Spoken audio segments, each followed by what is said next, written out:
الله الرحمن الرحيم. طبعا انا والله جايب التراب دوت ومظبطه على هذا بحيث ان انا ابين لك عين كلها تنقل امراض وعين قذرة لابعد الحدود. تمام. وبين لك كمان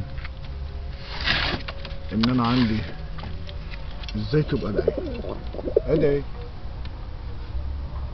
مفروشة نظيفة، كل حاجتها نظيفة. تخيل انت بقى لو هتعيش في عين من الاتنين دول، هتعيش في اي عين سليم معافى مفيش امراض، دي ولا دي ولا دي؟ طبعا انا فارش كرتونة هنا عشان خاطر تلم، لان عشان الحاجة بتاعت الحمام ما تلزقش في الخشب، فبحط كرتونة كل 3-4 ايام الكرتونة دي بتتغير. تمام. لان عمرها ما بتلحق تتوسخ في 3-4 ايام.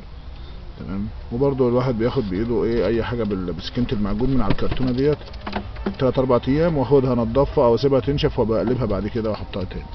طيب دي بالنسبة للرباية في العيون الخشب نضيف والقذر.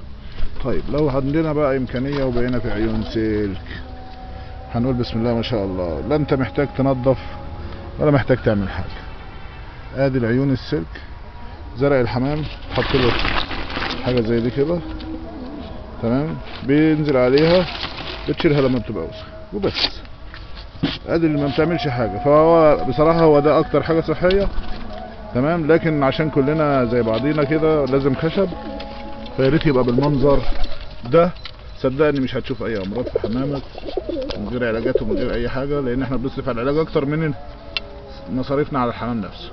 السلام عليكم ورحمة الله وبركاته.